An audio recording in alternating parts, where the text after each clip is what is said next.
Halo teman-teman, kembali lagi sama gua Putra. Pada sekarang gua ada di ruang meeting kantor gua. Pada video-video sebelumnya gua telah membahas yang namanya banyak berbagai macam training, kayak push up, chin up, muscle up, pull up, dips dan segala macam yang berkaitan dengan calisthenics atau workout. Pada hari ini gue akan membawakan topik yang berbeda dari kegiatan gue sebelumnya kayak kuliner dan workout. Gue akan membawakan topik mengenai masalah edukasi atau pendidikan di sekolah, terutama di Indonesia pada umumnya zaman sekarang ini. Pada hari-hari sebelumnya, gue mendapatkan WhatsApp dari tetangga gue untuk dia meminta bantuan sama gue ngajarin anaknya matematika. Kira-kira soalnya waktu itu seperti ini, 4 pangkat 1 dalam kurung pangkat minus 3. Terus yang kedua 10 pangkat minus 1 dalam kurung pangkat minus 3. Terus yang ketiga 7 pangkat 1/4 dalam kurung pangkat minus 8. Teman-teman bisa tahu nggak itu kira-kira soal kelas berapa? Itu soal kelas 1 SMP zaman sekarang. Dan gue nggak nyangka banget, kalau nggak salah ingat itu gue dapatkan soal seperti itu kira-kira SMA kelas 1 atau kelas 2 SMA lah kira-kira. Kalau gue nggak salah ingat, gue runtut dari awal, dari gue TK itu gue nulis angka 3 aja, kayak gambar burung, cuma nggak ada garis bawahnya, jadi kayak begini gitu, tengkurap gitu, bukannya begini gitu. Itu kelas gue TK ya. SD, masuk SD ke kelas 1 sampai SD kelas 3 kalau nggak salah gue belajar yang namanya penjumlahan, pengurangan, dan soal-soal cerita yang berkaitan dengan penjumlahan dan pengurangan. Masuk SD kelas 4 sampai kelas 6 gue belajar yang namanya perkalian, pembagian, dan beserta soal-soal ceritanya. Masuk SMP kelas 1 gue belajar yang namanya diagram Venn, kalau nggak salah ingat itu gue pertama kali masuk. Diagram Venn itu seingat gue adalah pengelompokan seseorang. Jadi kalau ada soal misalnya dalam ruang ini terdapat 40 mahasiswa, 20 diantaranya suka matematika, 15 diantaranya suka biologi gitu istilahnya. Nanti dicari irisannya. Nanti kalau gue nggak salah ingat namanya diagram Venn. Masuk ke kelas 2 SMP itu gue belajar yang namanya gradien atau aljabar. Masuk ke kelas 3 SMP gue belajar yang namanya bangun ruang, dan ini salah satu mata pelajaran favorit gue waktu di sekolahan. Bangun ruang, hitung luas kubus, luas balok, luas tabung, luas prisma segitiga, menghitung volume juga, volume kubus, volume balok, volume bola, volume tabung, volume prisma, volume 5 segi 4. Masuk ke kelas 1 SMA gue belajar yang namanya logika matematika. Logika matematika itu seperti ada yang namanya konjungsi, kontingensi, dan lain-lain, gue lupa namanya. Logika matematika itu yang pelajarannya itu benar hasilnya, benar salah benar, salah, atau ada yang lagi yang namanya benar. Ada juga yang namanya salah benar, salah benar, salah. Itu kelas 1 SMA, logika matematika. Kelas 2 SMA gue belajar yang namanya integral dan trigonometri. Kelas 3 SMA gue belajar yang namanya, kalau nggak salah gue ini trigonometri juga ada, dan bangun ruang yang lebih advance lagi dari sebelumnya gue kelas 3 SMP itu. Kalau dilihat dari gua TK sampai gua SMA, yang kepake gua sekarang bekerja sebagai IT support di sebuah perusahaan swasta, perusahaan IT telekomunikasi swasta. Yang kepake sampai dari TK sampai gua SMA itu gue cuma kepake logika matematika sampai saat ini, dan pelajaran yang dikasih tetangga gua beberapa hari yang lalu itu kayak 7 pangkat 1/4 pangkat minus 8, dan gue tidak pernah kerjakan itu di kantor gue saat ini. Apalagi yang namanya fisika, kimia, biologi, ekonomi, sosiologi, apalagi geografi dan segala macamnya. Pertanyaannya di sini adalah, sebenarnya kita sekolah itu untuk apa sih? Sebenarnya kita sekolah itu untuk apa? Supaya pinter. Kalau pinter dapat ranking bagus, dapat bisa cari kuliah yang bagus, nilai yang bagus, cari kerja yang bagus. Dan timbul akan pertanyaan selanjutnya, mau kerja seperti apa sebenarnya? Kan teman-teman nggak mungkin kuasai semuanya, biologi, fisika, kimia, sosiologi, geografi, ekonomi, nggak mungkin kuasai semuanya. Jadi menurut gua soal yang dikasih tetangga gua kemarin itu benar-benar buat gua kaget banget ya. Emang istilahnya kalau gua lihat, berkaca lo bisa cari di internetnya, sistem pendidikan terbaik di dunia.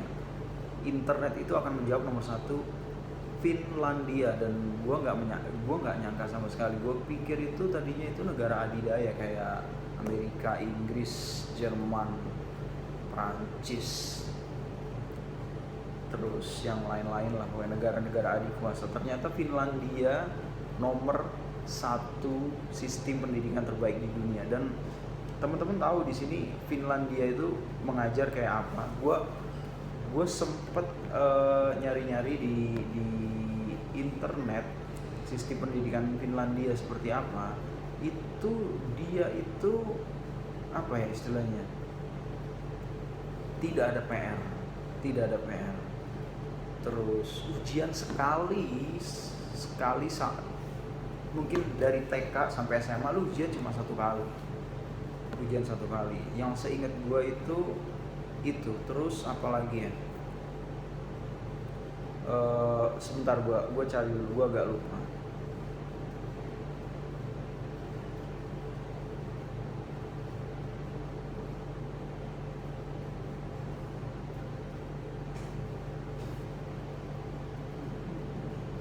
Nah, nih gue baru dapet di sini 23 inovasi pendidikan Finlandia, dan kita masih debat soal 5 hari sekolah.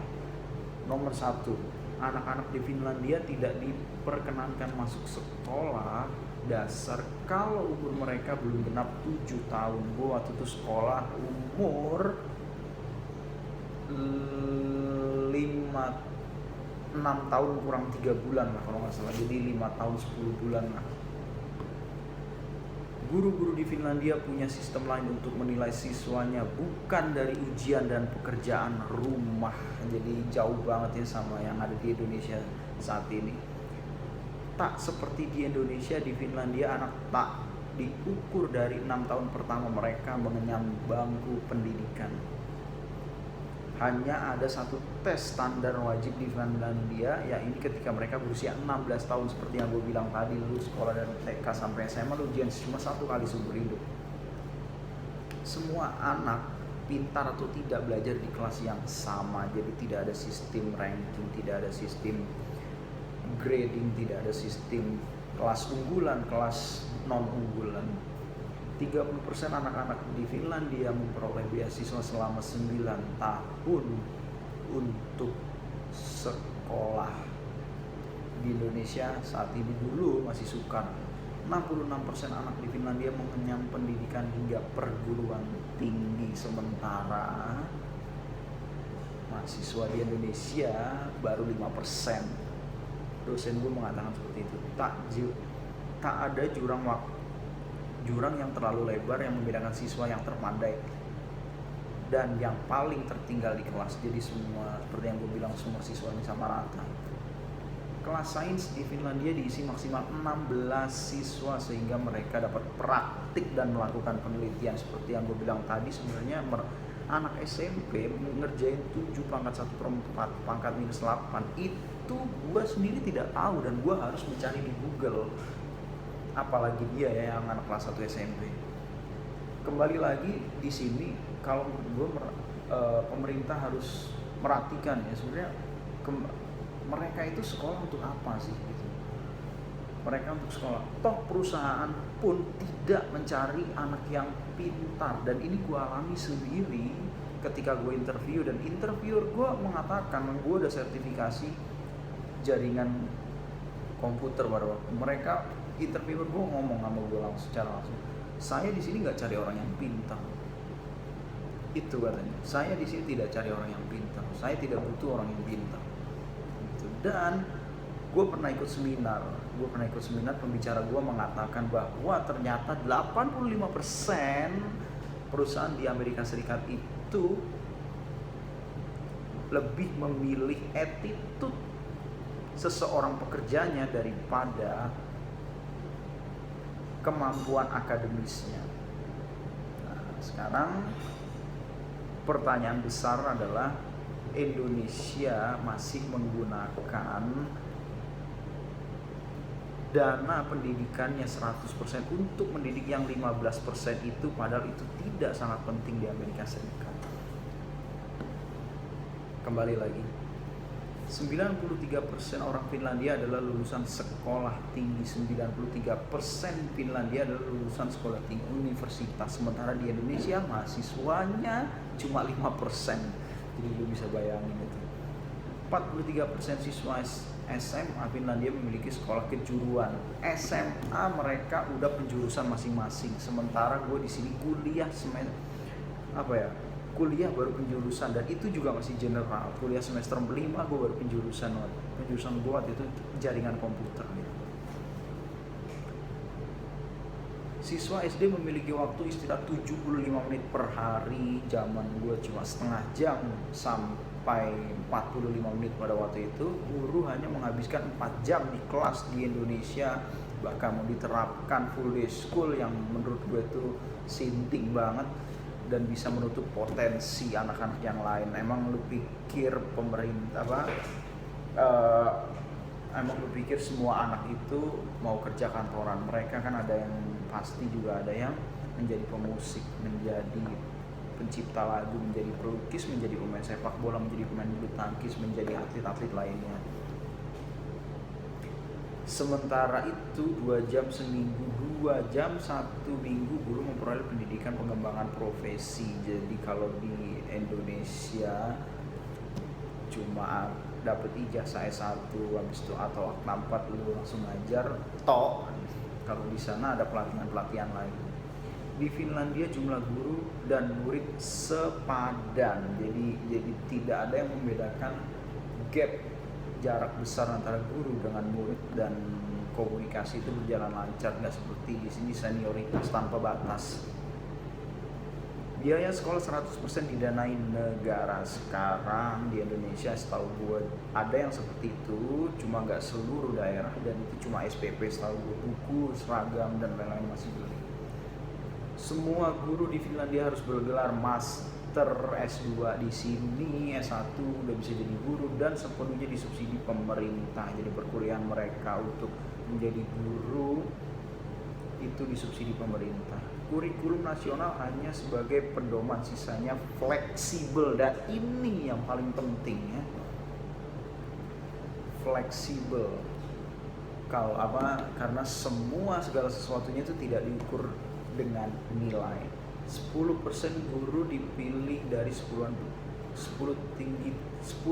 guru dipilih dari 10 perguruan tinggi ternama dan dipilih yang merupakan lulusan terbaik di universitas mereka. Jadi memang di Finlandia guru-guru terbaik itu udah ditempatkan di sekolah-sekolah tertentu supaya bisa mengeluarkan anak gue. Pada tahun 2010 6.600 orang bersaing berebut 660 kursi pelatihan guru SD. Jadi untuk menjadi guru SD di Finlandia itu benar-benar gak gampang banget. Gaji awal rata-rata untuk guru Finlandia sekitar $29.000 AS pada tahun 2008. Ini gue nggak tahu ini per tahun atau per bulan. $30.000 itu berarti sekitar 300 juta, itu mungkin per tahun kali ya, jadi sekitar 30 juta per bulan. Kalau di Indonesia mungkin kalau sekitar 8-15 jutaan. Di Finlandia tidak ada gaji yang tak pantas untuk guru. Semua guru digaji pantasnya, sama pantasnya. Jadi istilahnya lu tidak perlu pusing, lu tidak perlu guru di Finlandia itu tidak perlu pusing karena mereka sudah tenang dengan gajinya yang cukup dan antusias bisa mengajar muridnya. Guru sama prestisinya dengan dokter dan pengacara. Dalam perhitungan standar internasional 2001, anak-anak Finlandia tertarik dengan ilmu pengetahuan, suka membaca dan suka matematika, dan sudah itu. Sekolah sehari cuma 5 jam tanpa ujian dan tanpa PR dan tidak ada ujian nasional kecuali lu udah masuk usia 16 tahun seperti yang gue bilang tadi.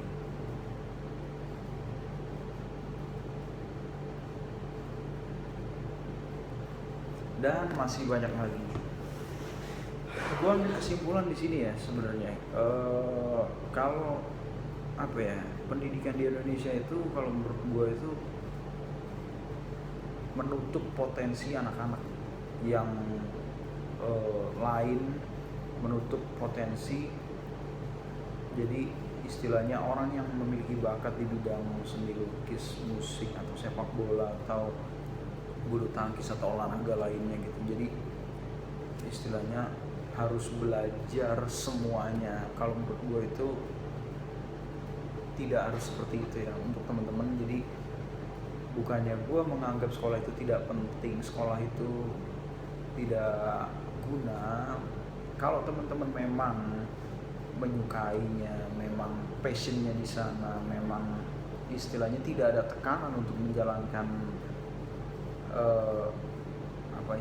sekolah, jalankan dengan baik. Tapi kalau teman-teman merasa tertekan, teman-teman gak usah terlalu ngoyo untuk sekolah, terlalu ingin bisa, cukup sekedar lulus saja. Teman-teman kuasai satu bidang aja, expert di satu bidang itu aja cukup kalau menurut gua, dan yang lain hanya sekedar lulus. Dan satu lagi mungkin yang wajib dipelajari itu adalah agama, karena agama merupakan benteng dari diri kita sendiri. Jadi kita pinter, percuma kalau agama kita istilahnya nol, jadi kita bakalan merusak nantinya. Kira-kira seperti itu.